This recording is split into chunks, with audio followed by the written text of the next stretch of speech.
மச்சான் என் வீட்டுக்கு வர முடியுமா மச்சான்? வர மச்சான். ஏன் மச்சான்? வீட்டுக்கு வா மச்சான். சரி மச்சான், இரு மச்சான் வரேன். மச்சான் நான் அப்பயே நான் சொன்னேன் மாடியில் டான்ஸ் ஆடாதுன்னு சொல்லி. பாத்தியா ஊன்ட்ட சொல்ல சொல்ல கேக்குறேன் எங்கேயாவது? மச்சான் கலகாதவா.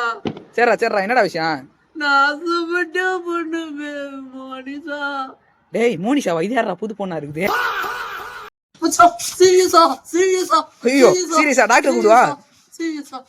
டாக்டர் கூப்பிடுறா சொல்றா. மச்சான் சீரியஸ் லவ் மச்சான். தூ நான் 5 நிமிஷத்துல வந்துடுறேன் இரு. மச்சான் 5 நிமிஷத்துல நான் பண்ண தவியார் மச்சான். சரி மச்சான், என்ன ஊருக்கா போற? மச்சான் இந்த நக்கல்லாம் பண்ணின்னு இருக்காத மச்சான். மச்சான் மச்சான் மச்சான் சீக்கிரம் சொல்லு மச்சான். மச்சான் அவதான் மச்சான் மெசேஜ் பண்ணிருக்கா. என்ன மச்சான் சொன்னா? திரும்பி நான் சும்மா சொன்னேன்னு சொல்லி ஹார்ட் மாதிரியே இடம் பிடிச்சிட்டான். நான் உனக்கு சொல்லட்டுமா? சொல்லு மச்சான். அந்த பொண்ணு நான் தான் மச்சான். ஐயோ நிஜமா வலிப்பு வந்துச்சு போல இவனுக்கு.